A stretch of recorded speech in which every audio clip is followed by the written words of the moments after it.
Ishika car में बैठने से मना कर रही थी। निखिल अपने गुस्से को कंट्रोल करते हुए कहता है, यूजली मैं अपने रूल्स कभी नहीं तोड़ता, पर तुम मुझे मेरे खुद के रूल्स को तोड़ने पर मजबूर कर रही हो। इतना कहकर वो झुकता है और अगली पल इशिका को अपनी गोद में उठा लेता है। इशिका उसको हैरानी से देखती है। निखिल बिना उसकी ओर देखे अपनी कार की ओर बढ़ जाता है। इशिका अपने हाथ पैर चलाकर खुद को छुड़ाने के लिए चिल्लाती है, पर उसकी किसी भी हरकत का निखिल पर कोई असर नहीं हुआ था। वो उसे संभाल कर पैसेंजर सीट पर बैठाता है और सीट बेल्ट लगा देता है। इशिका जल्दी जल्दी सीट बेल्ट खोलती है, पर तब तक निखिल ड्राइविंग सीट पर आ गया था। इससे पहले कि इशिका कार का डोर ओपन करती है, निखिल उसे लॉक कर देता है। इशिका उसे घूर कर देखती है और कहती है, मिस्टर ओबराय, खोलिए इसे, ये किडनैपिंग है। मैं आपके खिलाफ कंप्लेंट करूंगी।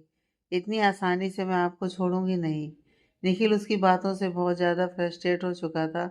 वो गुस्से से कहता है, शट अप, अब मुझे तुम्हारी सांसों की भी आवाज़ सुनाई नहीं देनी चाहिए। निखिल की गुस्से वाली आवाज़ सुनकर इशिका डर जाती है। उसका मुंह अचानक से बंद हो जाता है और डर से वो चुपचाप अपना सिर नीचे करके बैठ जाती है। निखिल वाकई में उस समय बहुत डरावना लगता था जब वो गुस्से में होता था। इशिका को एकदम से ऐसे छोटे बच्चे की तरह सिर झुकाया देख निखिल का दिल पिघल जाता है। चेहरे पर एक हल्की सी मुस्कुराहट आकर वापस चली जाती है। इशिका बहुत मायूस लग रही थी। निखिल मन ही मन कहता है, मुझे नहीं पता कि मैं क्या करूं कि तुम्हारी लाइफ फिर से ट्रैक पर ला सकूं। तुम तो अभी खुद इतनी छोटी हो, इतनी मासूम हो। ऐसे में एक बच्चे की जिम्मेदारी कैसे उठाओगी? और सच कहूँ तो मुझे साहिल पर बिल्कुल भरोसा नहीं है।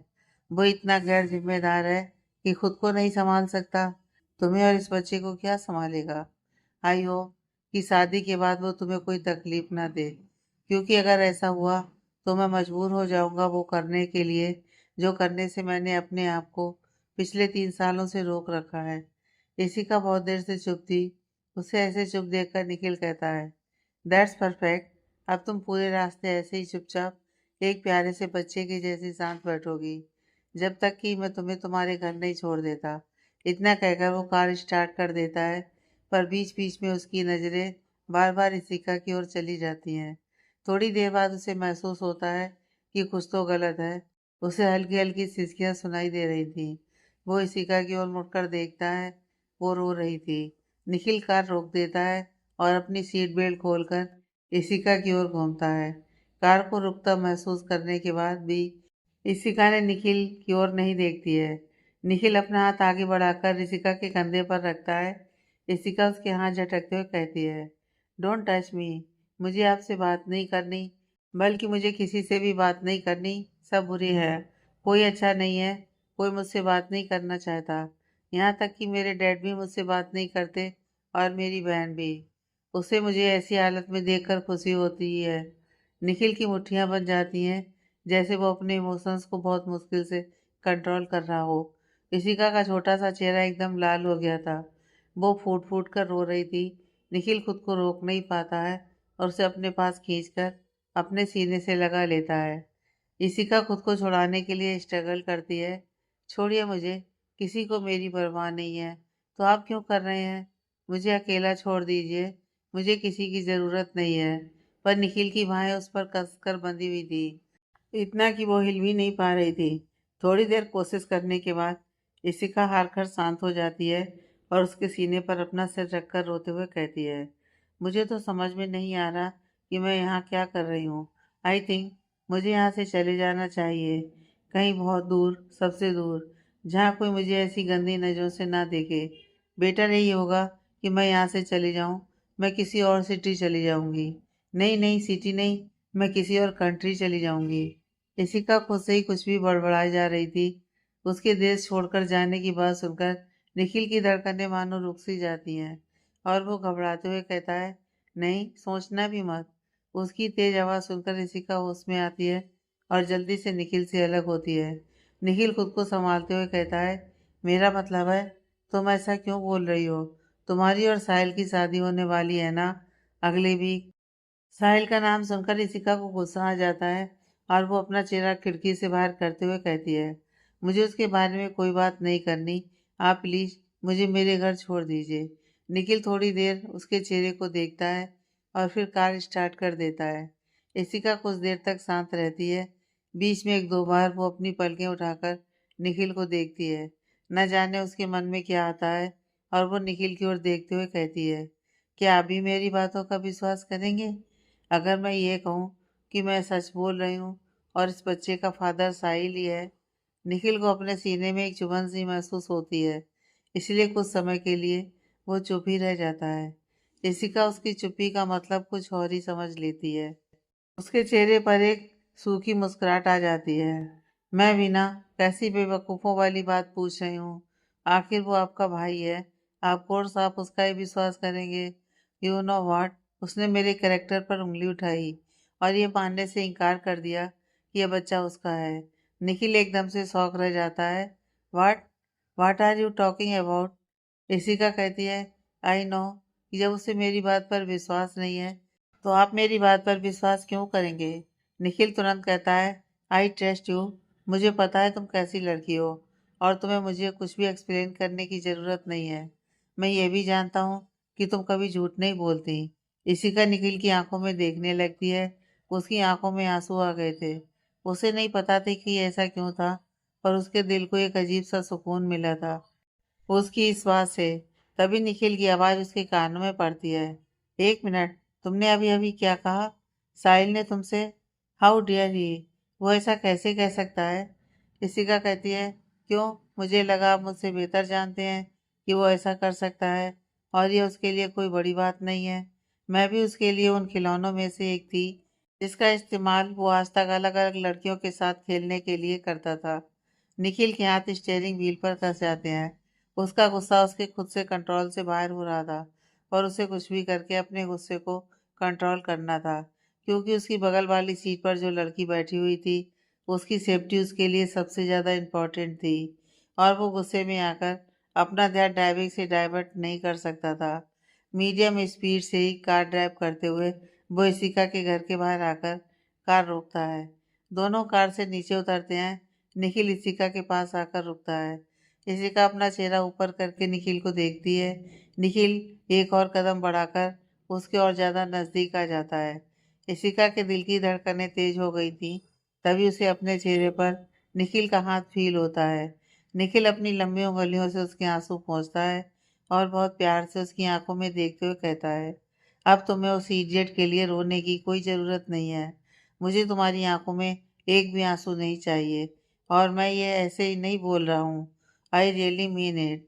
मुझे उसकी वजह से या फिर किसी की भी वजह से तुम्हारी आंखों में एक भी आंसू नहीं चाहिए। Do you get that? इसके बाद निखिल अपनी कार में बैठता है और उसे स्टार्ट करके तेजी से वहां से निकल जाता है। इशिका तो अपनी जगह पर ही जम गई थी। उसे समझ में नहीं आ रहा था कि अभी थोड़ी देर पहले जो हुआ वो क्या था। क्या ये उसका कोई वहम था और निखिल के कहने का मतलब क्या था? इशिका बहुत देर तक वहीं की वहीं खड़ी रह जाती है। जब इशिका घर के अंदर पहुंचती है तो उसे पता चलता है कि उसके डैड ने खुद को कमरे में बंद कर लिया है। वो घबराकर उनके कमरे की ओर भागती है और डोर पर अपना हाथ मारते हुए कहती है, डैड प्लीज़ डैड, दरवाज़ा खोलिए, मुझसे बात कीजिए, मैं सब ठीक कर दूंगी। I promise. मैं यहाँ से चली जाऊंगी, आपसे दूर, सबसे दूर। यह आखिरी बार होगा जब आपको मेरी वजह से शर्मिंदा होना पड़ रहा है। सिर्फ इशिका को पता था कि यह सब वो कितनी हिम्मत जुटाकर कह पाई थी। मैं आपसे प्रॉमिस करती हूँ, मैं वापस लौट कर कभी नहीं आऊँगी। प्लीज़ आप दरवाज़ा खोल दीजिए। डैड कुछ तो बोलिए, मुझे बहुत डर लग रहा है। श्रेया पीछे से कहती है, रिलैक्स, कुछ नहीं हुआ है उन्हें। कुछ देर के लिए अकेला छोड़ दो। उन्होंने कहा था कि वो बस अकेला रहना चाहते हैं। अरे पर इशिका कुछ कहने को होती है, पर इससे पहले कि वो अपनी बात पूरी करती, श्रेया उसे बीच में ही टोक देती है। कहा ना, उन्हें कुछ नहीं होगा, तुम अपने कमरे में जाओ। उन्होंने बस ये कहा है कि वे तुम्हारी शक्ल भी नहीं देखना चाहते और तुम उनसे दूर रहो। इशिका की आंखों से आंसू आ जाते हैं और वो बेसुध से शून्य में देखते हुए अपने कमरे की ओर चली जाती है। उसकी पूरी हिम्मत टूट चुकी थी। शायद उसका फैसला सही था। अब यहाँ पर रुकने का कोई मतलब नहीं रह गया था। और वो किसके लिए रुकती? कोई भी तो नहीं रह गया था अब उसका। यहाँ तक उसके अपने डैड भी नहीं। उसे यहाँ से जाना ही होगा, इशिका ने मन ही मन फैसला कर लिया था। इधर दूसरी तरफ निखिल इशिका को उसके घर छोड़ने के बाद सीधे साहिल के अपार्टमेंट जाता है और डोरबेल बजाता है, पर दरवाज़ा नहीं खुलता है। वो अपना मोबाइल निकाल कर उसे कॉल करता है, पर उसका कॉल भी स्विच ऑफ था। निखिल गुस्से से अपना हाथ दरवाजे पर मारता है, पर गलती से उसने बगल वाले अपार्टमेंट के दरवाजे पर अपने हाथ मार दिए थे। दरवाज़ा खुलता है और एक 30 से 32 साल का आदमी बाहर आता है और कहता है, जी कहिए। निखिल अपने गुस्से को कंट्रोल कर लेता है। क्या आप बता सकते हैं कि यहाँ आपके बगल के अपार्टमेंट में जो लड़का रहता था वो इस वक्त कहाँ है? आदमी कहता है, वो तो कल यहाँ से चले गए थे अपने सामान के साथ। उनकी शूटिंग चल रही है ना, शायद वो वहीं गए होंगे। निखिल कहता है, okay thank you so much. वो वापस आकर अपनी कार में बैठ जाता है और स्टीयरिंग व्हील पर अपना सिर टिकाकर शुरू से अंत तक सारी बातें सोचने लगता है। क्या करूं मैं? मुझे साहिल से बात करनी होगी। मैं इशिका को इस तरह से यहाँ से जाने नहीं दे सकता। मुझे पता है इशिका, तुम बहुत मासूम हो। बाहर तुम्हारे लिए सरवाइव करना बहुत मुश्किल होगा। और तो और तुम अकेली भी हो। तुम्हारे डैड के दुश्मन भी कम नहीं है। ऊपर से तुम्हारी ऐसी हालत, मैं तुम्हें अकेला नहीं छोड़ सकता। निखिल को सोचकर अपनी कार स्टार्ट कर देता है। उसे नहीं पता था कि साहिल की शूटिंग लोकेशन कहाँ पर है। वो अपने खास आदमी विकी को कॉल करके कहता है कि वो साहिल का लोकेशन पता करके बताएं। थोड़े समय बाद विकी उसका लोकेशन पता करके निखिल को मैसेज करता है। साहिल का शूटिंग लोकेशन बहुत ज़्यादा दूर भी नहीं था, मुंबई में ही था, मैक्सिमम 30 से 40 किलोमीटर की दूरी पर। निखिल सुबह तक का इंतजार नहीं करना चाहता था। उसे इशिका की बहुत चिंता हो रही थी। आज जिस तरह से वो टूटी हुई और बेसहारा दिख रही थी, निखिल उसे वैसी हालत में दोबारा नहीं देखना चाहता था। रात के 9 बजे तक निखिल वहां पहुंचता है और उस होटल में जाता है जहां साहिल रुका हुआ था। होटल मैनेजर निखिल को बहुत अच्छे से जानता था। उसे वहां ज़्यादा परेशानी नहीं होती है। निखिल जब साहिल के रूम के बाहर जाता है तो उसे कमरे के अंदर से अजीब सी आवाज़ें आ रही थी। यह आवाज़ किसी लड़की की थी। तो क्या साहिल होटल रूम में किसी लड़की के साथ था? यह सोचते ही निखिल के हाथों की नसें एकदम से तन जाती हैं। वो डोर पर नॉक करता है। दरवाज़ा नहीं खुलता है। थोड़ी देर बाद निखिल फिर से नॉक करता है, पर इस बार दरवाज़ा अपने आप खुल जाता है और अंदर जो सीन निखिल देखता है उसका गुस्सा आउट ऑफ कंट्रोल हो जाता है। अंदर साहिल एक लड़की के साथ अलग ही दुनिया में था। वे दोनों बेतासा एक दूसरे को चूमे जा रहे थे। साहिल की नज़र जैसे ही निखिल पर पड़ती है, वो उस लड़की से अलग होकर खड़ा हो जाता है और कहता है, भाई। इससे पहले कि वो अपनी बात पूरी करता, निखिल गुस्से से उसके पास आता है और उसका कॉलर पकड़ते हुए कहता है, हाउ डेयर यू। तुम्हारी हिम्मत कैसे हुई? लड़कियों को यूज़ करके फेंक देना तुम्हारी रूटीन बन गया है क्या? साहिल गुस्से से अपना कॉलर छुड़ाता है। भाई, ये मेरी पर्सनल लाइफ है। आपको इसमें इंटरफेयर करने की कोई ज़रूरत नहीं है। निखिल गुस्से से उसके मुंह पर एक मुक्का दे मारता है। तुम्हारी लाइफ है और इशिका का क्या? प्यार करती है वो तुमसे, और तुमने उसका इस्तेमाल किया। साहिल गुस्से से, मैंने उसका इस्तेमाल नहीं किया है। जो कुछ भी हुआ वो नशे में हुआ था। वैसे आपको उसकी इतनी फिक्र क्यों हो रही है? आखिर लगती क्या है वो आपकी? निखिल गुस्से से उसे पीछे धकेल देता है। मैंने कभी सोचा भी नहीं था कि तुम इतने घटिया इंसान होगे। अगर मुझे पता होता कि तुम उसके साथ खेल खेल रहे हो तो मैं तुम्हें कभी उसके आसपास भी नहीं भटकने देता।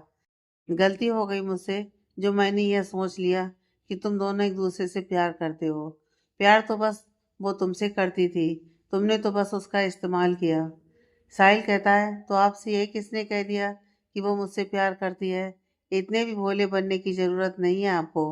मुझे बहुत अच्छे से पता है कि आपके और उसके बीच क्या चल रहा है। तभी तो आपको इतनी बेचैनी हो रही है, इतनी छटपटाहट हो रही है।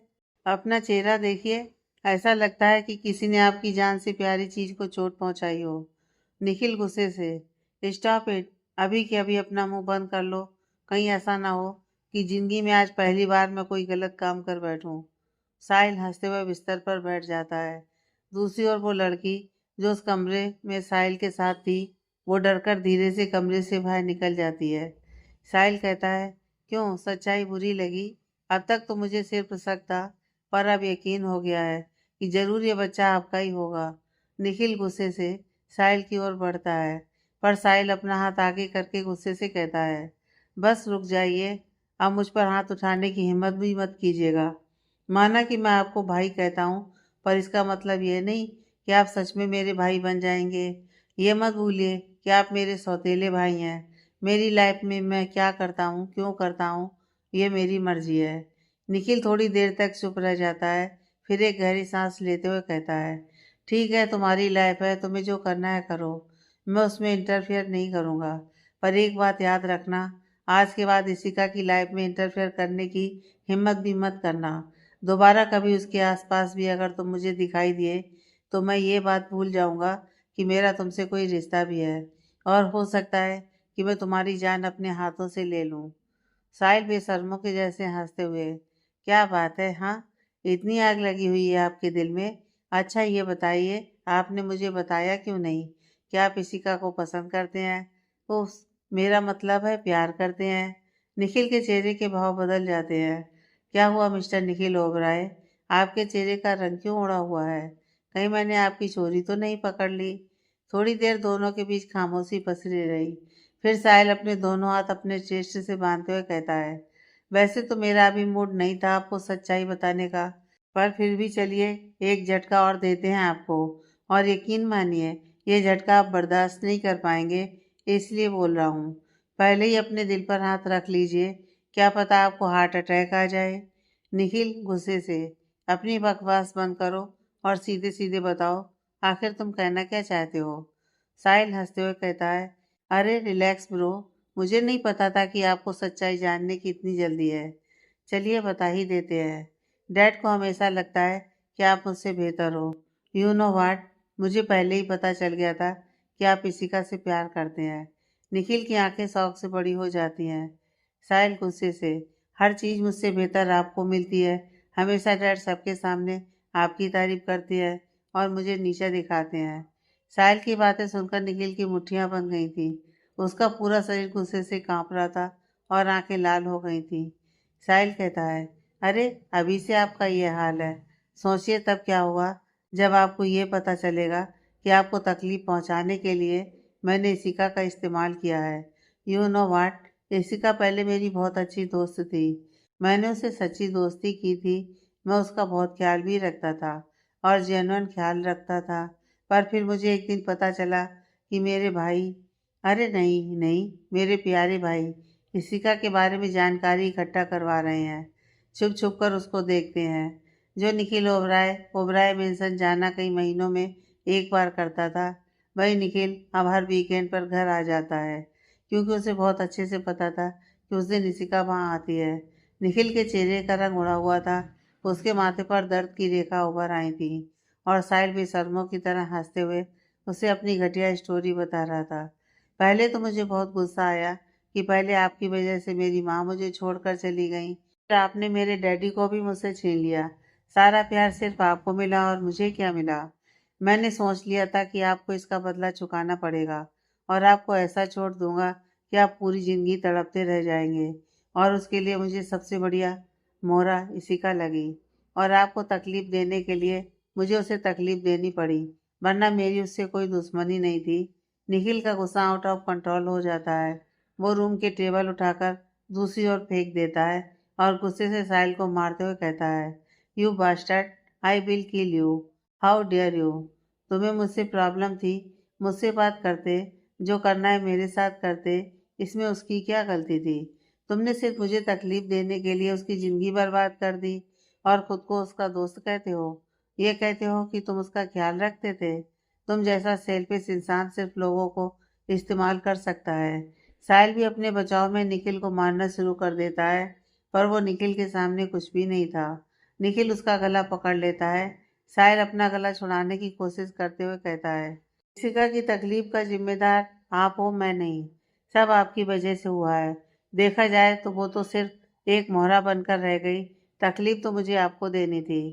साहिल बहुत मुश्किल से बोल पाया था, क्योंकि उसका गला इस समय निखिल की गिरफ्त में था। निखिल के हाथ साहिल के गले पर ढीला पड़ जाते हैं और वो टेबल से नाइट लैम्प उठाकर दूसरी ओर फेंकते हुए चिल्लाता है, shut up, just shut up. अपने मुंह से उसका नाम भी मत लेना, वरना मैं तुम्हारी जान ले लूँगा। साहिल कहता है, ठीक है, नहीं लूँगा उसका नाम। पर अब आप क्या करोगे?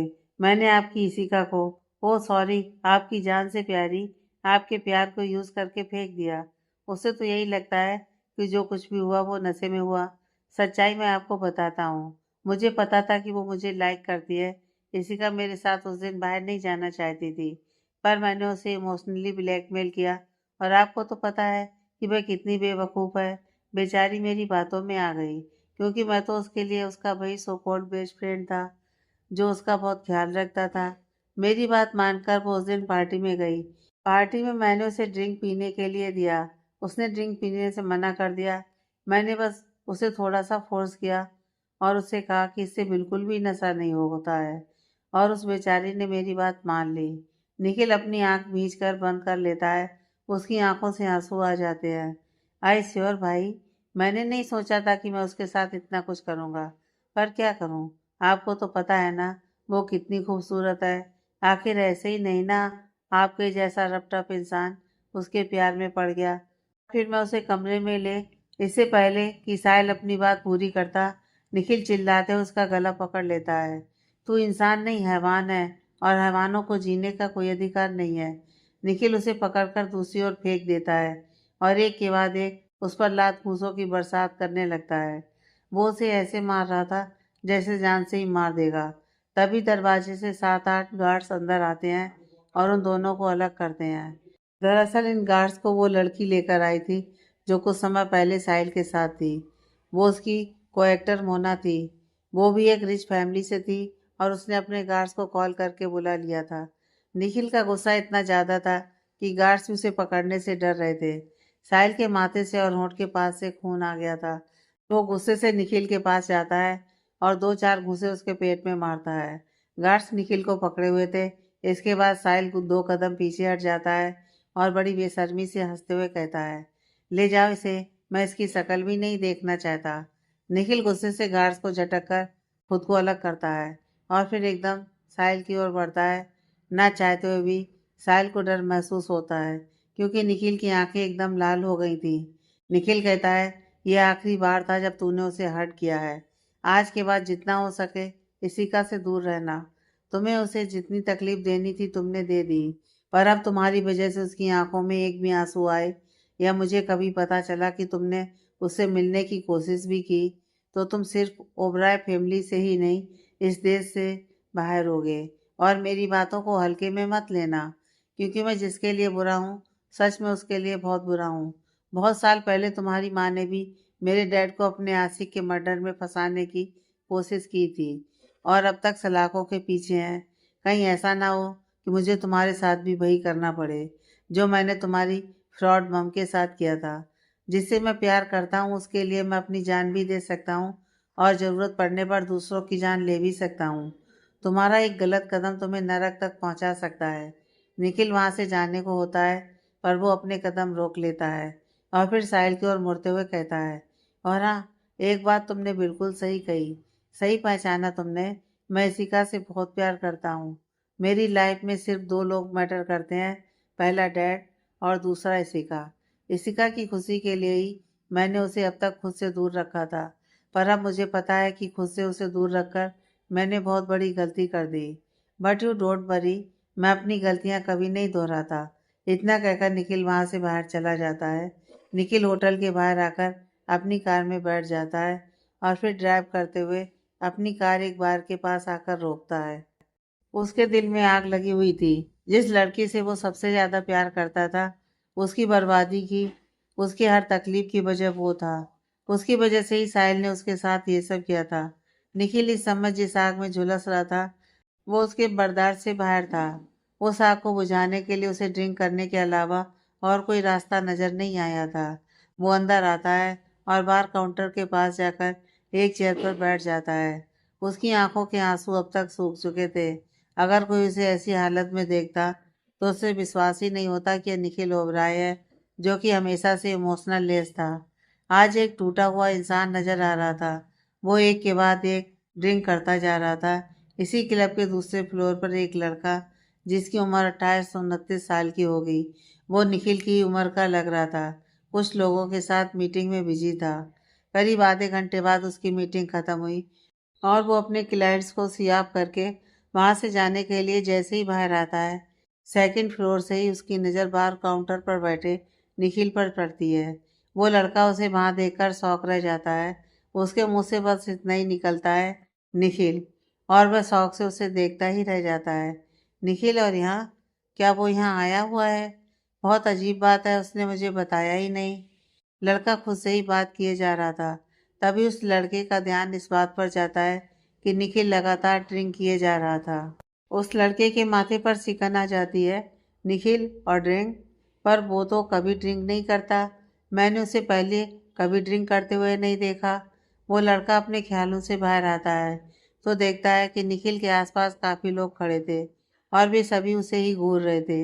एक लड़की निखिल के पास आकर उसके सामने वाली चेयर पर बैठ जाती है और अपना हाथ आगे बढ़ाकर निखिल की थाइस पर रखते हुए कहती है, हाय हैंडसम, क्या हुआ, तुम्हारा दिल टूटा है क्या? निखिल भले ही नशे में था, पर उसे यह बिल्कुल भी गवारा नहीं था कि कोई लड़की उसके आसपास भी भटके, खास करके ऐसी लड़कियां। उसे चिढ़ती है ऐसी लड़कियों से। वो झटक कर उस लड़की का हाथ हटा देता है और फिर ड्रिंक करने लगता है। वो लड़की अपना चेयर उसकी ओर थोड़ा पास खींचते हुए कहती है, मुझे ऐसा क्यों लग रहा है कि मैंने तुम्हें कहीं देखा है। थोड़ी देर वो सोच में पड़ जाती है। तभी उसके दिमाग में अचानक से कुछ क्लिक करता है और वो चिल्लाते हुए कहती है, Nikhil Oberoi, oh my God, तुम निखिल ओबराय ही हो ना? उसकी आवाज़ सुनकर आसपास सभी उस ओर देखने लगते हैं। कुछ लोग तो पहले ही निखिल की ओर देख रहे थे। अब तक वो लड़का सेकंड फ्लोर के नीचे आ गया था। उसके कानों में लोगों की आवाज़ें पड़ रही थीं। एक आदमी कहता है, ये तो निखिल ओबराय है। दूसरा आदमी कहता है, अरे हाँ हाँ, ये वही है। ये इस तरह यहाँ इस बार में। उस लड़के के चेहरे पर गुस्सा आ जाता है और वो बड़बड़ाते हुए कहता है, ये इडियट, इसको अपने रेपुटेशन की जरा भी परवाह है या नहीं? ऐसे पब्लिक प्लेस में आकर पागल आशिक की तरह ड्रिंक किए जा रहा है। इससे पहले कि वो निखिल के पास पहुंचता है, उसकी नज़र पास ही खड़े एक लड़के पर गई जो चुपके से निखिल का वीडियो बना रहा था। लड़का गुस्से से उसके पास जाता है और उसका कैमरा पकड़कर छीनते हुए कहता है, डोंट यू डियर, अगर एक भी वीडियो तुमने अपने चैनल या किसी भी चैनल पर अपलोड किया तो दोबारा कभी कोई न्यूज़ अपलोड करने लायक नहीं बचोगे। और इसे मेरी आखिरी चेतावनी समझना, क्योंकि दोबारा मैं चेतावनी नहीं देता, सीधे एक्शन लेता हूँ। इसके बाद वो जल्दी से कैमरे से निखिल का वीडियो डिलीट करता है और फिर निखिल के पास जाता है और उसके हाथ से गिलास छीनकर बार काउंटर पर रख देता है। निखिल गुस्से से कहता है, हाउ डेयर यू, पर जैसे ही वो उसके चेहरे की तरफ देखता है, चुप हो जाता है। लड़का निखिल का हाथ पकड़कर कहता है, चल मेरे साथ, और खींचते हुए वहां से बाहर ले जाने लगता है। निखिल अपना हाथ छुड़ाने की कोशिश करते हुए कहता है, अरे यार छोड़ ना, अभी मुझे और ड्रिंक करना है। लड़का गुस्से से कहता है, निखिल चुपचाप मेरे साथ चल, मुझे गुस्सा मत दिला। इतना कहकर वो उसे खींचते हुए बाहर लाता है और उसका हाथ पकड़कर अपनी कार में बैठाता है। निखिल कार खोलने की कोशिश करता है। वो लड़का ड्राइविंग सीट पर बैठकर जल्दी से डोर लॉक करके कार स्टार्ट कर देता है। निखिल कहता है, अरे क्या कर रहा है, छोड़ मुझे, मेरी गाड़ी। लड़का गुस्से से उसे घूरते हुए, डोंट वरी, तेरी गाड़ी में ड्राइवर को बोलकर पिक करवा लूंगा। निखिल इतना ज़्यादा ड्रिंक कर चुका था कि वो ठीक से बोल भी नहीं पा रहा था, पर वो कुछ तो बोलने का ट्राई कर रहा था। धीरे धीरे उसकी आंखें बंद हो जाती हैं। इधर इशिका अपने रूम में बेड पर बैठे अलग ही दुनिया में खोई हुई थी। शायद ये बात उसे भी नहीं पता थी कि आखिर इतनी देर से वो क्या सोच रही थी। आंखें सोनी किसी बंजर धरती के जैसे दिखाई दे रही थी। ऐसा लग रहा था कि वो सारे इमोशंस भूल चुकी हो। बहुत हिम्मत करके वो बेड पर से धीरे धीरे उठती है और एक सूटकेस निकाल कर उसमें अपनी जरूरी चीजें रखने लगती है। प्यारी और चंचल लिसिका अचानक से ही एक मैच्योर के जैसे बिहेव करने लगी थी। उसकी आंखों के आंसू सूख चुके थे और चेहरे पर अब कोई भी इमोशंस बाकी नहीं रह गए थे। अपने बैग पैक कर लेने के बाद वो दरवाजे के पीछे रख लेती है। तभी उसे ध्यान आता है कि आखिर उसकी प्राइवेट प्रेगनेंसी रिपोर्ट इस तरह से लीक कैसे हो सकती है। वो अपना सेल फोन निकालकर राहुल को कॉल लगाती है। राहुल कॉल पिक करता और कहता है, ऋषिका तुम ठीक तो हो ना? मैं बस तुम्हें ही कॉल करने वाला था।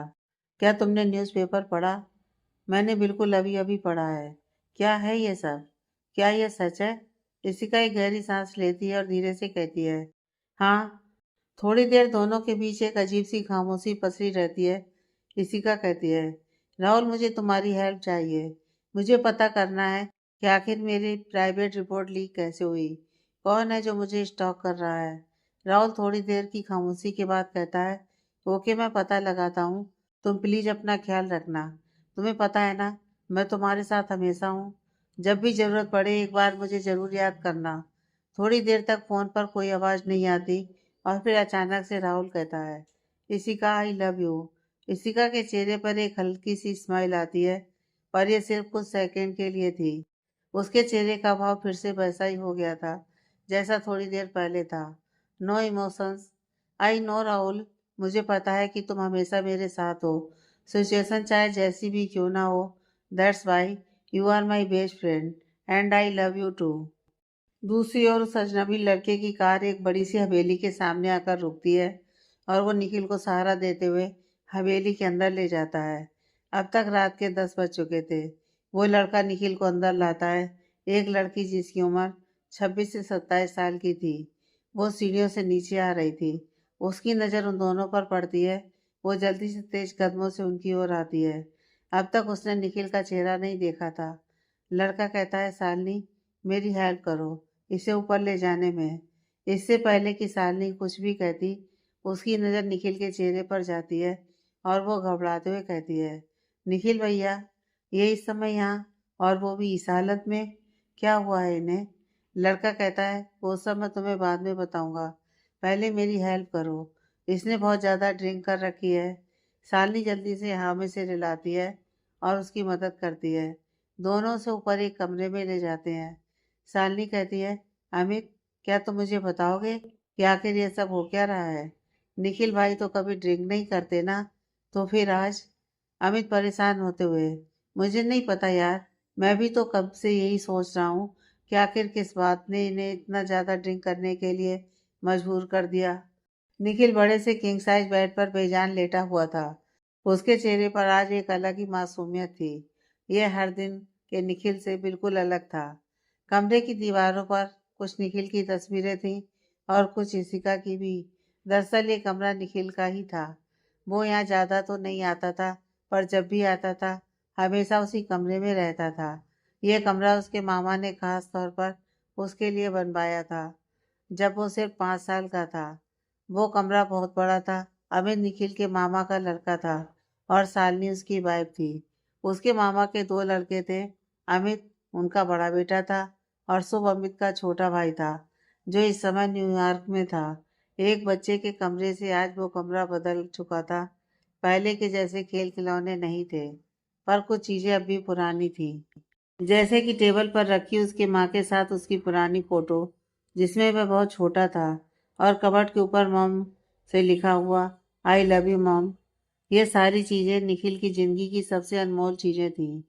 3 साल पहले तक, जब तक वो इशिका से नहीं मिला था, तो उसने सोचा भी नहीं था कि एक दिन वो किसी लड़की की तस्वीर अपने और अपनी माँ की बगल में लगाएगा। पर ऐसी बहुत सी तस्वीरें थीं जो निखिल ने इशिका की जानकारी में आए बगैर ली हुई थी और उन्हें अपने इस वाले घर में अपने कमरे में लगाए हुए था। अमित और शालिनी को भी ये बात पता थी कि निखिल उस लड़की से प्यार करता है, पर उन दोनों ने उसे आज तक सिर्फ तस्वीरों में ही देखा था। अमित कहता है, अच्छा अब चलो यहाँ से चलते हैं, इसे अभी आराम करने देते हैं, सुबह बात करेंगे। मैं पूछूंगा कि आखिर बात क्या है जो वो यहाँ तक आया, और मुझे बताना भी जरूरी नहीं समझा। ऊपर से बार में जाकर अकेले बैठकर ड्रिंक कर रहे थे जनाब। वो तो मैं टाइम से पहुंच गया, नहीं तो कल के न्यूज़पेपर के फ्रंट पर इसकी तस्वीर होती और टाइटल पता है क्या होता? The great businessman Nikhil Oberoi पाए गए लोकल बार में एक पागल आशिक के जैसे ड्रिंक करते हुए। अमित ने ये सारी बातें हंसते हुए कहा था, पर जैसे ही देखता है कि शालिनी उसे गुस्से से घूर रही है, उसके चेहरे की हंसी गायब हो जाती है और वो सीरियस होते हुए कहता है, ओके, तो मैं पता लगाने की भी कोशिश करता हूँ कि बात क्या है, क्योंकि कुछ तो गलत हुआ है इसके साथ। शालिनी गुस्से से अमित को घूरते हुए कहती है, क्या मतलब है तुम्हारा कि पता लगाओगे? मुझे लगता है ये मामला उसके दिल से जुड़ा है। उनसे ही पता करना पड़ेगा और ये तभी पता होगा जब वो खुद बताना चाहेंगे। अमित कहता है शायद तुम सही कह रही हो। निखिल भले ही एक्सप्रेशन लेस रहता हो पर मुझे पता है कि वो बहुत इमोशनल बंदा है। आज वो बहुत ज़्यादा हर्ट लग रहा था। तभी कुछ सोचते हुए शालिनी के माथे पर चिंता की लकीरें आ जाती हैं। अमित कहीं इस लड़की के साथ कुछ। शालिनी ने अपनी उंगली से कमरे की दीवार पर लगी शिखा की फोटो की ओर इशारा करते हुए बोला था। अमित कुछ देर सोचता है। हो सकता है क्योंकि उसे इतना ज़्यादा इफेक्ट सिर्फ ये लड़की ही कर सकती है। पर अब इसके बारे में तो सिर्फ निखिल ही हमें बता सकता है। एक काम करते हैं, इसे अभी आराम करने देते हैं, कल सुबह बात करेंगे। दोनों कमरे से निकलने ही लगते हैं कि तभी उन्हें कुछ आवाज़ सुनाई देती है। निखिल धीरे धीरे बड़बड़ा रहा था, इशिका, इशिका। शालिनी और अमित की आंखें बड़ी हो जाती हैं। दोनों एक दूसरे की तरफ देखते हैं। शालिनी कहती है, देखा मैंने कहा था ना, जरूर इशिका और इनके बीच कुछ हुआ है। अमित कहता है, पर उनके बीच क्या हो सकता है? इसने तो डिसाइड किया था कि उसे कभी नहीं बताएगा कि उससे प्यार करता है, और फिर यह तो कभी उसके सामने भी नहीं जाता। शालिनी कहती है, अमित एक काम करो, आज तुम इनके पास ही सो जाओ। क्या पता रात को इन्हें किसी चीज़ की ज़रूरत पड़े। ऐसे में इनके पास किसी का होना ज़रूरी है। अमित बस आमे से हिला देता है। इशिका अपने बेड पर लेटी हुई थी। नींद उसकी आंखों से कोसों दूर थी। उसके मोबाइल का रिंग बजता है। वह देखती है कि कॉल स्वरा का था। वो कॉल पिकअप करती है। उधर से स्वरा की टेंशन भरी आवाज़ आती है। हेलो इशिका, तुम ठीक तो हो ना? इशिका कहती है, मैम मैं बिल्कुल ठीक हूँ। क्या हुआ, आप परेशान लग रही हैं? स्वरा कहती है, एक्चुअली वो मैं तुमसे ये पूछना चाह रही थी कि क्या तुम कल रिसोर्ट आ सकती हो? इशिका चुप हो जाती है। स्वरा कहती है, अगर मेरी मानो तो तुम कुछ दिन तक ऑफिस मत आओ। मैं जानती हूँ कि मैं कोई भी नहीं होती हूँ ये सब कहने वाली, पर मुझे तुम्हारी परवाह है। अच्छा हुआ आज तुम ऑफिस से सुबह ही चली गई थी, क्योंकि उसके बाद से दोपहर से ही ऑफिस के बाहर रिपोर्टर की भीड़ लगी हुई है। तुम्हारे लिए बहुत मुश्किल हो जाता। इशिका कहती है, कोई बात नहीं मैम, मुझे पता है मेरे घर के बाहर भी रिपोर्टर्स हैं। मैं इशिका मेहरा हूँ, the famous businessman Ranvijay Mehra की बेटी। आखिर मुझे उसकी कीमत तो चुकानी थी, और फिर मैं उन्हें कब तक इग्नोर कर सकती हूँ? आप टेंशन मत लीजिए, मैं सब संभाल लूँगी। स्वरा कहती है, आई होप चीज़ें जल्दी ठीक हो जाएं। Thank you so much ma'am. अच्छा लगा ये जानकर कि आपको मेरी परवाह है। हल्की ही सही, और इशिका के चेहरे पर कुछ देर के लिए एक मुस्कुराहट आई थी। ऐसी सिचुएशन में उसके डैड ने एक बार भी उससे बात करना ठीक नहीं समझा। ये नहीं सोचा कि उस पर क्या बीत रही होगी। स्वरा अजनबी थी जो कुछ ही समय पहले उससे मिली थी, फिर भी उसे उसकी टेंशन हो रही थी। कितनी अजीब बात है ना। वो कॉल कट कर देती है। तभी उसके घर के बाहर खिड़की के पास उसे कुछ हलचल महसूस होती है। वो एकदम से घबरा जाती है कि कहीं रिपोर्टर उसके कमरे के बाहर तक तो नहीं पहुंच गए। पर गेट पर तो गार्ड्स थे, ऐसे में वे अंदर कैसे आ सकते हैं?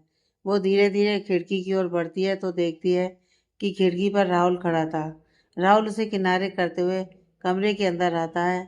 इशिका कहती है, राहुल तुम यहाँ क्या कर रहे हो? अगर डैड को पता चल गया या फिर किसी रिपोर्टर की नज़र तुम पर पड़ गई तो बात और ज़्यादा बिगड़ सकती है। राहुल कहता है, रिलैक्स, शांत हो जाओ। क्या करूं, बात ही कुछ ऐसी थी कि मुझे आना पड़ा, और फिर रिपोर्टर जा चुके हैं। तुमने टाइम देखा है कितना लेट हो रहा है? राहुल इशिका को हक करते हुए कहता है, इशिका तुम ठीक तो हो ना? मैं तुम्हें बता नहीं सकता कि मैं कितना परेशान हो गया था जब मुझे ये सारी खबरें मिली थी। मैं ऐसे भी तुम्हें एक बार देखना चाहता था, फिर मुझे कुछ ऐसा पता चला जिसके बाद मैं अपने आप को यहाँ आने से रोक नहीं पाया। ऋषिका कहती है, ऐसी क्या बात है राहुल, क्या तुम्हें पता चल गया कि स्टॉकर कौन है? मैंने पब्लिशिंग कंपनी के ईमेल आईडी को हैक किया था, और वहाँ से मुझे जो पता चला वो वाकई मेरे लिए एक बहुत बड़ा शौक था। ऋषिका कहती है, क्या हम उसे जानते हैं? कौन है वो? राहुल एक गहरी सांस लेता है और धीरे से कहता है, इट्स साहिल। ऋषिका को एक झटका सा लगता है। साहिल? राहुल कहता है, हाँ साहिल, उसने ही एक पत्रकार को तुम्हारे रिपोर्ट्स ईमेल किए थे। और तुम खुद भी तो सोचो, तुम्हारे अलावा तुमने यह बात और किसे बताई थी? इशिका कहती है, पर मैंने उसे अब तक रिपोर्ट नहीं दिखाई है। तभी उसके दिमाग में कुछ क्लिक होता है। मेरा बैग, मेरा बैग कहाँ है? वो पूरे कमरे में अपना बैग ढूंढने लगती है और अंत में अपने सिर पर हाथ रखकर बेड पर बैठ जाती है। ओह गॉड, मेरे रिपोर्ट्स मेरे हैंडबैग में थे। राहुल उसके बगल में आकर बैठते हुए कहता है, याद करो, आखिरी बार तुम अपना बैग कहाँ लेकर गई थी? कहीं ऑफिस तो नहीं है? नहीं राहुल, मैं वो बैग ऑफिस लेकर जाती ही नहीं। तभी कुछ याद आते ही वो अपनी आंखें भींचकर बंद कर लेती है। ये मेरी गलती है। जिस दिन मैं साहिल को इस बारे में बताने गई थी, उस दिन मैं रिपोर्ट अपने साथ लेकर गई थी। वो मेरे बैग में थे और उस समय डैड के हार्ट अटैक की खबर मिली। मैं इस हालत में नहीं थी कि अपने बैग की परवाह करती। शायद वो साहिल के अपार्टमेंट पर ही छूट गया था और इस बात का फ़ायदा साहिल ने उठाया। I can't believe this. Sahil, कितना मुश्किल है विश्वास कर पाना। वो राहुल का शर्ट उसके बाजू से पकड़ते हुए कहती है, ऐसा भी क्या किया है मैंने उसके साथ? क्यों कर रहा है वो ये सब? इतना कुछ करने के बाद भी उसे चैन नहीं मिला। आखिर उसे मुझसे क्या चाहिए? राहुल, मैंने कभी सपने में भी नहीं सोचा था कि वो मुझे हर्ट करने के लिए, मुझे ह्यूमिलिएट करने के लिए ये सब करेगा। राहुल कहता है, वो हमेशा से ऐसा ही था इशिका। वो तुम्हें बेवकूफ़ बना रहा था। मैंने तुम्हें कितनी बार वार्न किया, पर तुमने मेरी बात नहीं सुनी। एक समय के बाद तो मुझे भी ऐसा लगने लगा कि शायद वो भी तुम्हें पसंद करता है। इशिका रोते हुए कहती है, he never loved me. Rahul अपना हाथ धीरे से उसकी ओर बढ़ाता है और उसे अपने गले लगा लेता है। इशिका बहुत देर तक उसके गले लगे रोती रही। राहुल का फ़ोन बजता है। वो देखता है कि कॉल उसके डैड का था। थोड़ी देर वो उनसे बात करता है और फिर ऋषिका से कहता है, ऋषिका मुझे जाना होगा, डैड को कुछ ज़रूरी काम है। राहुल वहाँ से चला जाता है। अगली सुबह ऋषिका रात भर सो नहीं पाई थी। उसने कुछ खाया भी नहीं था और सच कहें तो उसे कुछ खाने का मन भी नहीं था। घर के दरवाजे के पास आकर बाहर देखती है, गेट पर अब कोई भी नहीं था। शायद रिपोर्टर्स वेट करते करते चले गए थे। ऋषिका मन ही मन कहती है, यही सही समय है, मुझे यहाँ से निकल जाना चाहिए, इससे पहले कि फिर से एक बार बाहर रिपोर्टर्स की भीड़ लग जाए। वो वापस कमरे में आती है और अपने डैड के लिए एक नोट लिखती है। डैड, मुझे पता है कि मैंने आपको बहुत निराश किया है। शायद मैं इसकी भरपाई कभी ना कर पाऊँ, पर यह सब मेरे हाथों में नहीं था। जो कुछ भी हुआ या फिर आगे मेरे साथ जो कुछ भी होने वाला है, उसकी जिम्मेदार मैं खुद हूँ। मुझे पता है कि अब मैं आपकी वो प्रिंसेस नहीं रही। फिर भी एक बार आपसे ये ज़रूर कहना चाहती हूँ कि मैं आपसे बहुत प्यार करती हूँ। प्लीज़ आप ये मत सोचिएगा कि मैं आपकी वजह से यहाँ से जा रही हूँ। बस ये समझ लीजिए कि ज़िंदगी मुझे बुला रही है। अब समय आ गया है कि मैं अपनी जिम्मेदारी खुद उठा लूँ। इसलिए मैं यहाँ से जा रही हूँ। कहाँ, ये नहीं बता सकती। आई लव यू डैड। इशिका के आंसू उसके चेहरे से होते हुए नोट पर जा गिरते हैं। वो जल्दी से अपने आंसू साफ करती है। दी से कहिएगा कि मेरी वजह से उन्हें जो भी तकलीफ हुई है, मुझे उसका बहुत अफसोस है, पर अब मैं कुछ भी सुधार नहीं सकती। आपकी प्रिंसेस। फिर कुछ सोचते हुए वो प्रिंसेस को काट देती है। आपकी इशिका। नोट को अपने डैड की बगल वाली टेबल पर रखकर वो अपना बैग उठाकर कमरे से बाहर निकल जाती है। अभी सुबह के 5 हो रहे थे। इशिका के डैड रात से ही कमरे से बाहर नहीं आए थे और सिरा तो वैसे भी बहुत देर तक सोती थी। गार्ड्स भी सो रहे थे। इशिका अपने गेट से बाहर आती है। किस्मत से इशिका को एक ऑटो मिल जाती है। ड्राइवर उसमें सोया हुआ था, पर इशिका के कहने पर वो उसे छोड़ने के लिए तैयार हो जाता है। रास्ते में एक जगह ऑटो रुकती है और वहाँ 3-4 अजीब दिखने वाले आदमी उसमें बैठ जाते हैं। इशिका को उनसे डर लगने लगा था। वो अपना फेस मास्क बैग से निकाल कर लगा लेती है और डरते डरते एक कोने में सिकुड़ कर बैठ जाती है। वो बस भगवान से यही प्रे कर रही थी कि जल्दी से एयरपोर्ट पहुंच जाए। उसे उन लोगों से कुछ अच्छी वाइब्स नहीं आ रही थी। अभी वे सभी आधे रास्ते पर पहुंचे होंगे कि तभी उन आदमियों में से एक चाकू निकालकर ड्राइवर के गले पर रख देता है और कहता है, चल ऑटो रोक। ड्राइवर डरकर तुरंत ब्रेक लगा देता है। इशिका अब और ज़्यादा डर गई थी। वे सभी ऑटो से बाहर उतरते हैं और इशिका का हाथ पकड़कर उसे बाहर खींचते हैं। इशिका चिल्लाती है, छोड़ो मुझे, कौन हो तुम सब?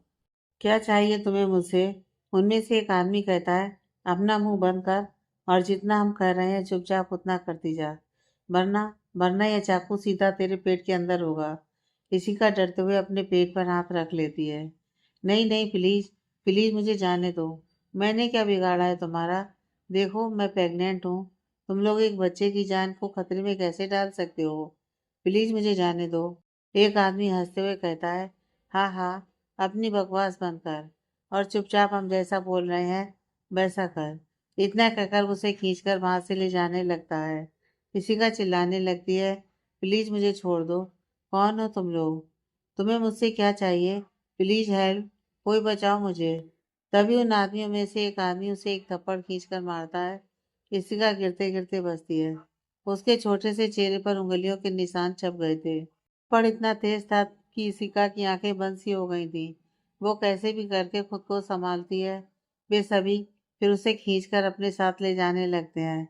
इशिका हिम्मत करके अपनी बैग से पेपर स्प्रे निकालती है। वो उसे हमेशा अपने साथ ही रखती थी। अपनी सेफ्टी के लिए वह स्प्रे उनकी आंखों में डालती है और वहां से दूसरी ओर भागने लगती है। उसे नहीं पता था कि वो कहाँ जा रही है। गुंडे उसके पीछे ही थे। इशिका एक कार के पीछे जाकर छुप जाती है। गुंडे धीरे धीरे उस ओर बढ़ रहे थे। शायद उन्हें शक हो गया था कि इशिका वहीं छुपी हुई है। वो डर से कांप रही थी। वो धीरे से कार का दरवाजा खोलने की कोशिश करती है। डोर ऑलरेडी खुला हुआ था। धीरे धीरे करके वो पीछे वाली सीट पर जाकर लेट जाती है। गुंडे उसे वहां आसपास ढूंढने लगते हैं। एक गुंडा कहता है, अब कहाँ चली गई साली? अगर वो हमें नहीं मिली तो हम अपने बॉस को क्या जवाब देंगे? दूसरा गुंडा कहता है, कहाँ जाएगी? यहीं कहीं होगी। अलग अलग दिशाओं में जाकर ढूंढो। एक साथ ढूंढने से कोई फायदा नहीं होगा। इसी का अपनी सांस रोके कार में लेटी हुई थी। उसे बहुत डर लग रहा था, कहीं वे लोग उसे ढूंढ ना लें। अभी दो लोग आकर कार की अगली सीट पर बैठते हैं और कार स्टार्ट हो जाती है। इशिका का सिर अचानक से स्टार्ट हुई कार से एक झटका महसूस करता है। उसका सिर कार की बॉडी से टकराता है और धीरे धीरे उसकी आंखें बंद हो जाती हैं। आगे वाली सीट पर दो लोग बैठे हुए थे।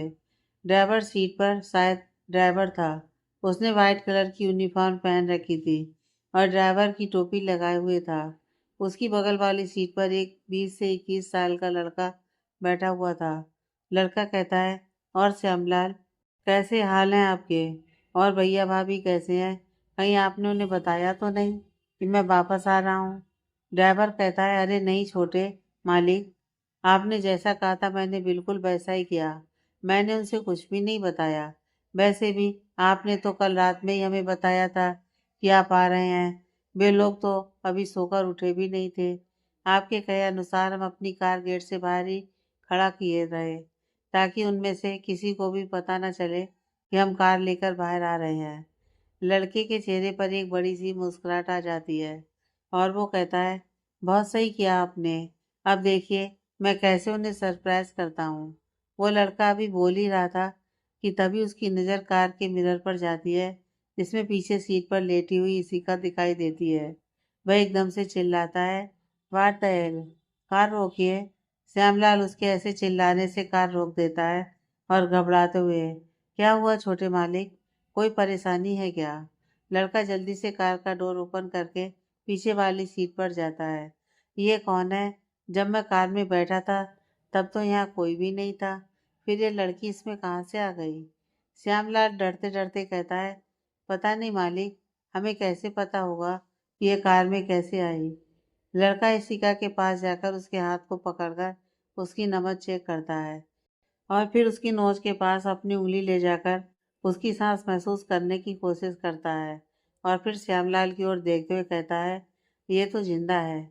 श्यामलाल बड़े ही अफसोस नजरों के साथ उस लड़के को देखता है और मन ही मन कहता है, तो ये क्या सोच रहे हैं कि ये लड़की मर गई होगी? ये भी तो हो सकता है कि वह बेहोश हो। वो लड़का पीछे वाली सीट पर खुद को एडजस्ट करता है और इशिका को सीधा करके जगाने की कोशिश करता है, पर इशिका कोई रिस्पॉन्स नहीं कर रही थी।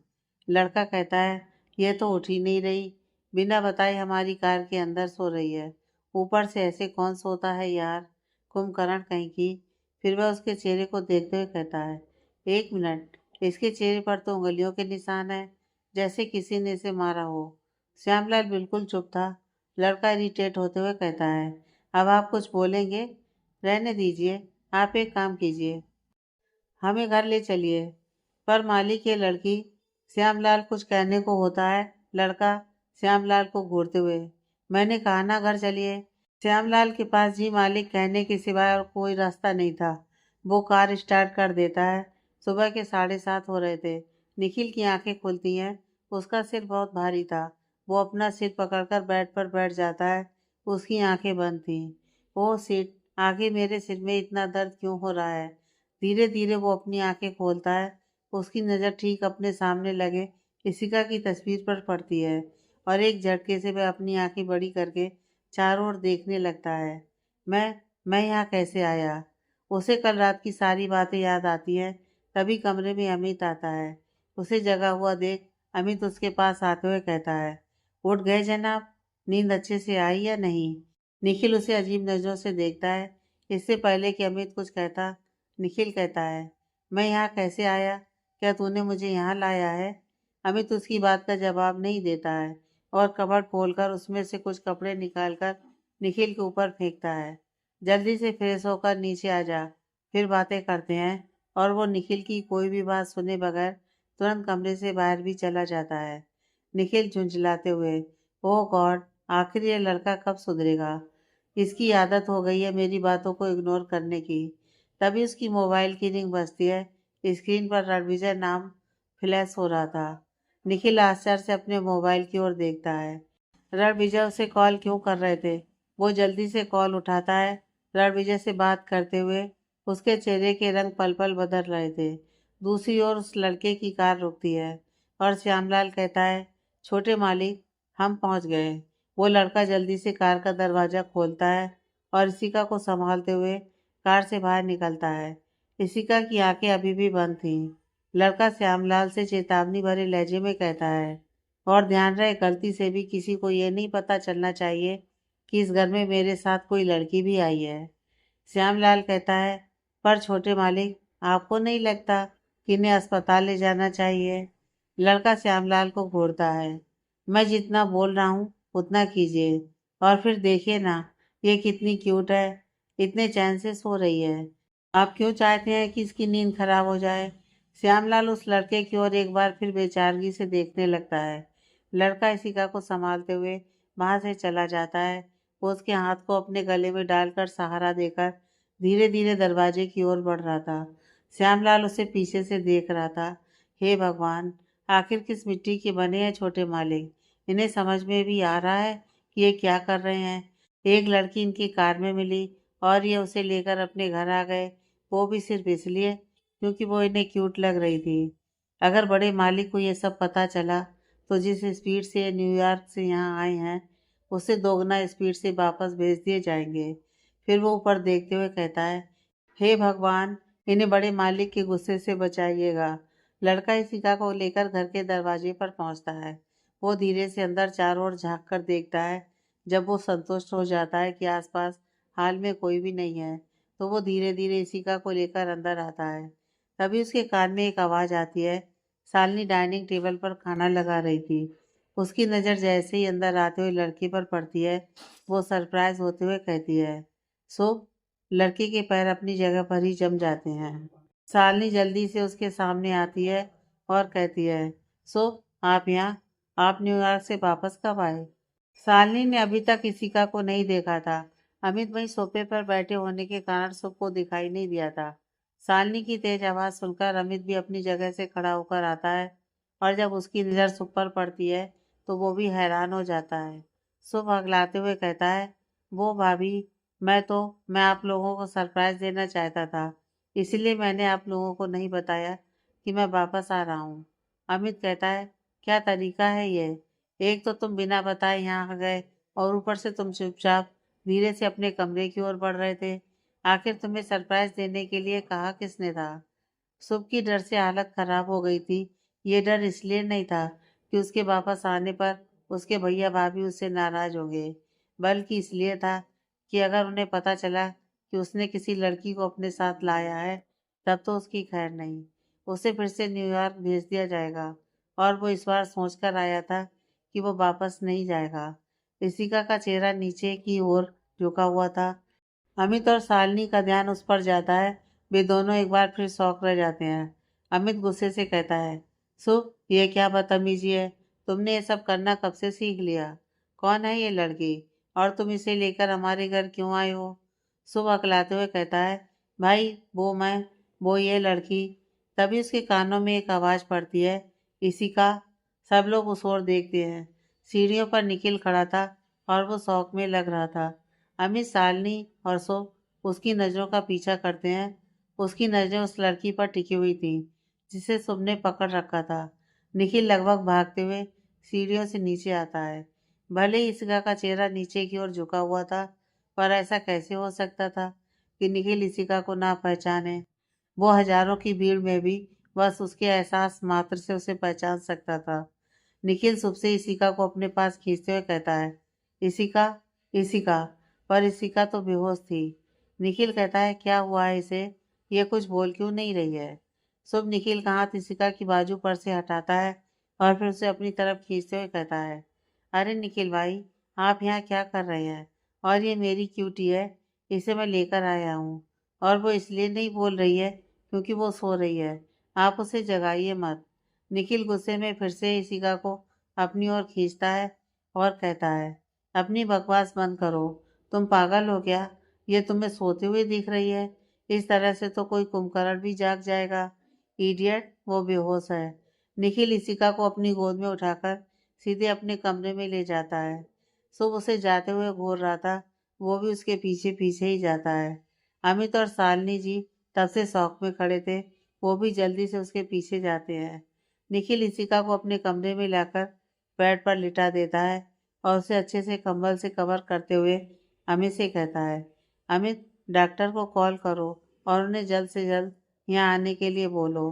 फिर वो इसिका का गाल थपथपाते हुए, इसिका, इसिका, आंखें खोलो। अब तक शुभ इसिका की दूसरी तरफ जाकर बेड पर बैठ गया था। निखिल फिर से उसे गुस्से से घूरता है। शुभ डरते डरते कहता है, भाई आप मुझे ऐसे क्यों घूर रहे हैं? एक तो आप मेरी मर्जी के बगैर मेरी क्यूटी को मुझसे छीन कर यहाँ ले आए, और अब आपको इससे भी परेशानी है कि मैं उसके पास बैठा हूँ। निखिल गुस्से से कहता है, शट अप, बकवास बंद करो और मुझे ये बताओ कि ये तुम्हें कहाँ मिली और इसकी ऐसी हालत क्यों है? कल शाम को मैं खुद इसे इसके घर छोड़कर आया था, वो भी बिल्कुल सही सलामत।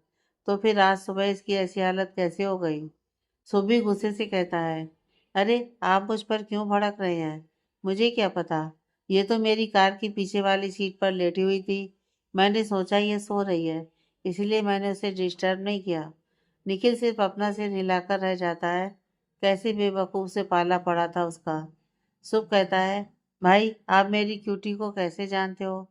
निखिल गुस्से से कहता है, जस्ट शट अप। और ये क्या तुमने क्यूटी क्यूटी लगा रखा है? इसका नाम इसी का है और वो तुम्हारी नहीं है, तो उसे मेरी कहना बंद करो। शुभ गुस्से से बेड पर खड़ा हो जाता है और कहता है, निखिल भाई, देखिए आपको इससे कोई मतलब नहीं होना चाहिए। वो मुझे मिली थी, मतलब कि वो मेरी है। आप ऐसे उसे मुझसे छीन नहीं सकते। निखिल का गुस्सा अब जवाब दे रहा था। वो कैसे भी करके अपने गुस्से को कंट्रोल कर रहा था। यह छोटा सा बच्चा जो अभी अभी 20 साल का हुआ है और न्यूयॉर्क में अपने नाना नानी के साथ रह रहा था, उसने इतनी बड़ी बड़ी बातें करना सीख लिया था। उसे इसी का चाहिए थी। क्या बकवास है ये? इसी का कोई टॉय है क्या जो उसकी हो जाएगी? अमित डॉक्टर को कॉल करने के बाद वापस आता है और निखिल के कंधे पर हाथ रखते हुए कहता है, निखिल, क्या हुआ? अब कैसी है वो? तभी अमित का ध्यान इशिका के चेहरे पर छपी उंगलियों के निशान पर जाता है। इसके चेहरे पर तो चोट के निशान है। निखिल का ध्यान अब जाकर इशिका की चोट पर जाता है। वो अपना हाथ उसके गाल पर रखते हुए कहता है, चोट? इसे चोट कैसे लगी? अमित, मैं इसे कल रात को ही इसके घर छोड़कर आया था, तब ये बिल्कुल ठीक थी। ऐसा लगता है जैसे किसी ने इसे थप्पड़ मारा हो। पर किसने? जहाँ तक मैं जानता हूँ इसके डैड तो कभी इस पर हाथ उठा नहीं सकते। निखिल शुभ की ओर देखता है और कहता है, शुभ, सच सच बताओ, क्या तुमने जो कुछ भी बताया वही सही था? शुभ कहता है, हाँ भाई, मैं सही बोल रहा हूँ। यह मुझे मेरी कार में ही सोई हुई मिली थी। शालिनी कहती है, इसके साथ क्या हुआ था ये तो सिर्फ यही बता सकती है। निखिल भैया, आप चिंता मत कीजिए, थोड़ी देर में डॉक्टर आ जाएंगे। निखिल एकटक इशिका के चेहरे को देख रहा था। उसके गालों पर छपी उंगलियों के निशान उसे बहुत तकलीफ दे रहे थे। वो धीरे धीरे उसके गालों को सहला रहा था और मन ही मन सोच रहा था कि जिसने भी इशिका के साथ ऐसा किया है वो उसे छोड़ेगा नहीं। बस एक बार इशिका होश में आ जाए। भाई आप, सब कुछ कहने को होता है। और निखिल उसकी बात काटते हुए कहता है, जल्दी से इस रूम से इशिका की सारी तस्वीरें निकाल दो। शुभ कहता है, निखिल भाई बताइए ना, क्या आप इसे पहले से जानते हो? निखिल कहता है, जितना बोल रहा हूँ उतना करो। शुभ अपना सिर नीचे करके हाँ में हिलाता है और फिर इशिका की तस्वीर निकालने लगता है। थोड़ी देर में डॉक्टर आकर इशिका को चेक करते हैं। कमरे के अंदर इस वक्त सिर्फ निखिल था। निखिल डॉक्टर से कहता है, डॉक्टर अब ये कैसी है? क्या हुआ है इसे? कोई प्रॉब्लम तो नहीं है ना? डॉक्टर कहते हैं, देखिए चिंता की कोई बात नहीं है। स्ट्रेस के कारण उन्हें चक्कर आ गया होगा और शायद ये अपने खाने पीने का ध्यान अच्छे से नहीं रख रही और ऐसी हालत में ये ठीक नहीं है। निखिल कहता है, डॉक्टर मैं इस बात का पूरा ख्याल रखूंगा कि वो आगे से ऐसा ना करे। डॉक्टर कहते हैं, आप जितना हो सके उन्हें हेल्दी फूड दीजिए। उनकी बॉडी कमज़ोर है और ऐसी हालत में उन्हें अपना एक्स्ट्रा ध्यान रखने की ज़रूरत है। क्या आप उनके हस्बैंड हैं? निखिल चुप हो जाता है। थोड़ी देर बाद हिचकिचाते हुए कहता है, यस डॉक्टर। डॉक्टर कहता है, शायद ये किसी बात से परेशान है। अगर आप लोगों के बीच कोई झगड़ा या परेशानी है तो उसे सुलझा लीजिए। निखिल बस हाँ में सिर हिलाता है। डॉक्टर चले जाते हैं। आगे की